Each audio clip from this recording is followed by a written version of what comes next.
ভাগ্নে, আরো জোরে চালা, আরো জোরে। হ্যাঁ হ্যাঁ মামা, চালাচ্ছি তো। আর কত জোরে চালাতে বলছো?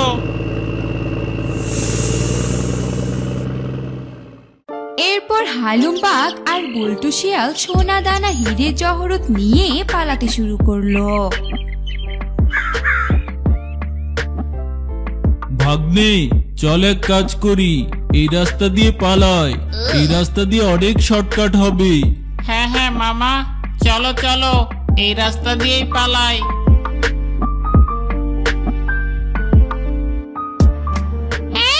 সবাই একসাথে দল বেঁধে খুঁজলে ওদেরকে পাওয়া যাবে না। এক কাজ কর, তোরা সবাই পুরো জঙ্গল ছড়িয়ে পড়। পুরো জঙ্গলটাই খুঁজে দেখতে হবে কোথায় লুকিয়ে আছে ওরা। এরপর সাপগুলো আলাদা আলাদা ভাবে পুরো জঙ্গল ছড়িয়ে পড়লো।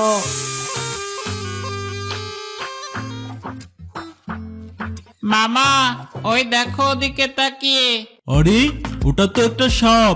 সাপটা তো আমাদের দিকে এগিয়ে আসছে। হ্যাঁ হ্যাঁ মামা, ওটাই তো কালনাগিনীর শিষ্য। মনে হচ্ছে আমাদেরকে খোঁজার জন্যই বের হয়েছে। ওইদিকে আর যাওয়া যাবে না, তাহলে দুজনে ওর ছবল খেয়ে মারা পড়বো। এখন তাহলে কি করব ভাগ্নে? ওই পথ দিয়ে না গেলে কোন পথ দিয়ে যাব? মামা, চলো এক কাজ করি, জঙ্গলের দক্ষিণের পথটা আছে না, ওই দিক দিয়ে যাই। মনে হচ্ছে ওইদিকে এখনো সাপ যায়নি। হ্যাঁ হ্যাঁ ভাগ্নে, চল চল, সেটাই করি। এই বলে হালুম বাঘ আর বল্টু শিয়াল দক্ষিণের জঙ্গলের পথ দিয়ে হাঁটতে শুরু করলো।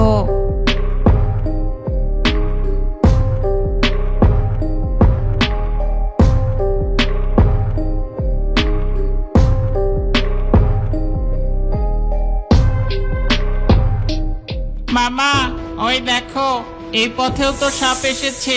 এখন কি করি? আরে তাই তো মনে হচ্ছে। এখন তো মনে হয় বড় বিপদেই পড়ে গেলাম। যে পথ দিয়ে যাচ্ছি ওই পথেই সাপ দেখতে পাচ্ছি। এখন কি করি? মামা, চলো এক কাজ করি, এখন জঙ্গলের উত্তর দিকের পথ দিয়ে যাই। মনে হচ্ছে ওই পথে এখনো সাপ যায়নি। হ্যাঁ হ্যাঁ ভাগ্নে, চল চল, সেটাই করি। আমারও তাই মনে হচ্ছে, উত্তরের পথে এখনো সাপ যায়নি। তাড়াতাড়ি চল। এরপর হালুম বাঘ আর বল্টু শিয়াল উত্তরের পথ দিয়ে যেতে শুরু করলো।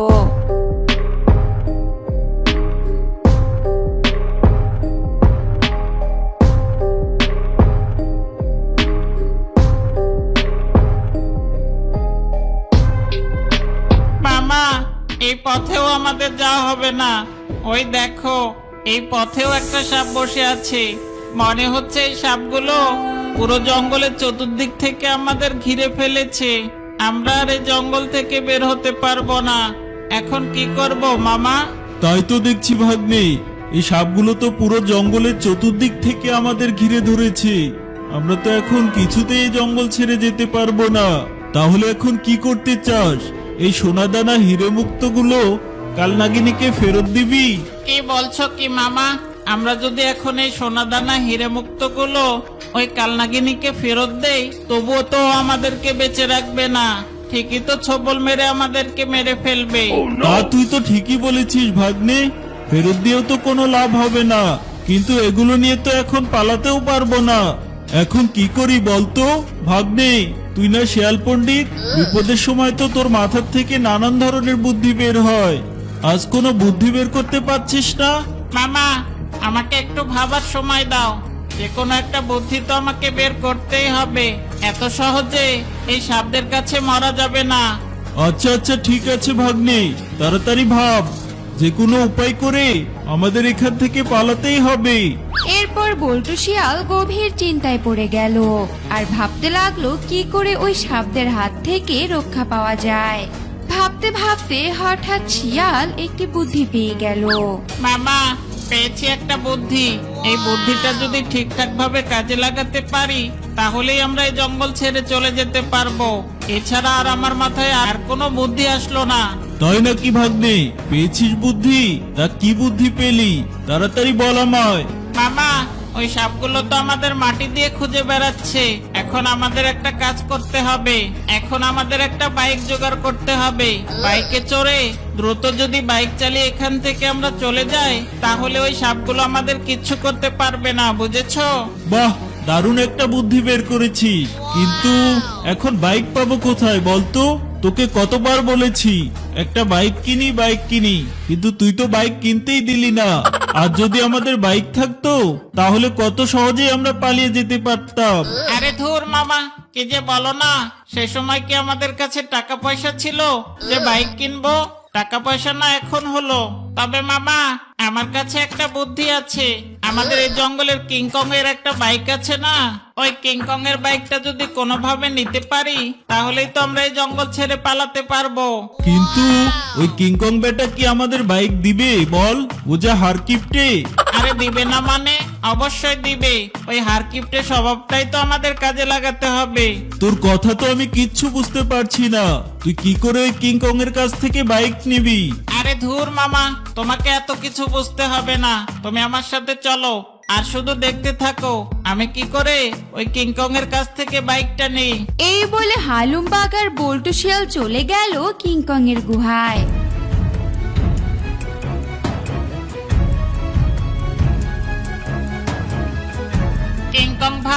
কিংকং ভাই, কোথায় আছো? কে রে? কার এত বড় সাহস এই সময় আমার ঘুম ভেঙে দেয়? কিংকং ভাই, আমি শিয়াল পণ্ডিত, একটু বাহিরে এসো তো, তোমার সাথে একটু কথা আছে। কি রে দুষ্ট শিয়াল, আজ হঠাৎ তুই আমার গুহায়? তা কি মতলব নিয়ে এসেছিস? আসলে তেমন কোনো মতলব নিয়ে তোমার কাছে আসিনি কিংকং ভাই, আমি তোমাকে কিছু দিতে এসেছি। কি দিতে এসেছিস? তোর মতো পুচকে শিয়াল আমাকে কি বা আর দিতে পারে? কিংকং ভাই, তোমার একটা বাইক আছে না, ওই বাইকটা যদি আমাকে দিতে তাহলে আমার বড় উপকার হতো। কি বললি? তুই আমার বাইক নিতে এসেছিস? তুই কি করে ভাবলি তোর মতো একটা পুচকে শিয়ালকে আমি আমার বাইক দিয়ে দিব? তোকে তো আমি ছাড়বো না, এক্ষুনি আমি তোকে কাঁচায় চিবিয়ে খাবো। কিংকং যখন এমন কথা বলছিল তখনই বল্টু শিয়াল এক টোপলা সোনার মোহর কিংকং এর সামনে ফেলে দিল। আরে আরে, এখানে এতগুলো স্বর্ণ মুদ্রা তো আমি একসাথে জীবনেও দেখিনি। বল বল শিয়াল, তোর কি চাই? কিংকং ভাই, তোমাকে বলেছিলাম না আমি তোমাকে কিছু দিতে এসেছি। এই সোনার মুদ্রাগুলো বিক্রি করলে তুমি অনেক টাকা পেয়ে যাবে। সেই টাকাগুলো দিয়ে এরকম 5টা নতুন বাইক কিনতে পারবে। আমি এখন একটা বিপদে পড়েছি, তুমি এক কাজ করো, তাড়াতাড়ি এই স্বর্ণ মুদ্রাগুলোর বিনিময়ে তোমার ওই পুরাতন বাইকটা আমায় দিয়ে দাও। শিয়ালের এমন কথা শুনে কিংকং মনে মনে বলল, বোকা শিয়াল কোথাকার, এতগুলো সোনার মুদ্রার বিনিময়ে আমার থেকে পুরাতন বাইকটা নিতে এসেছে। আচ্ছা ঠিক আছে, ওকে এই পুরাতন বাইকটা দিয়ে দেই। আচ্ছা ঠিক আছে শিয়াল, তুই যখন এত করেই বলছিস আমার পুরাতন বাইকটা নিয়ে যা। এরপর শিয়াল আর বাঘ আর দেরি না করে ওই বাইকটির উপর চড়ে বসলো। ভাগ্নে, দ্রুত স্টার্ট কর, যত দ্রুত সম্ভব আমাদের তাড়াতাড়ি এখান থেকে পালাতে হবে, তা না হলে ওই সাপগুলো কিন্তু আমাদের ঘিরে ফেলবে। হ্যাঁ হ্যাঁ মামা, জোরেই চালাবো, তুমি শুধু শক্ত করে আমাকে ধরো।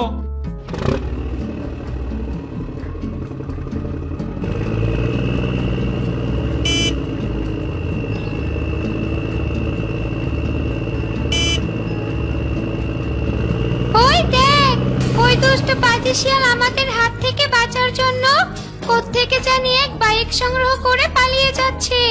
আক্রমণ করো সবাই।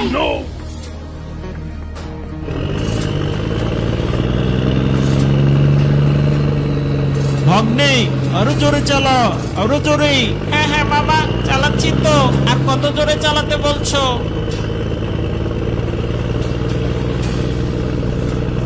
এভাবে বাইক চালাতে চালাতে এক সময় শিয়াল আর বাঘ অন্য জঙ্গলে পৌঁছে গেল।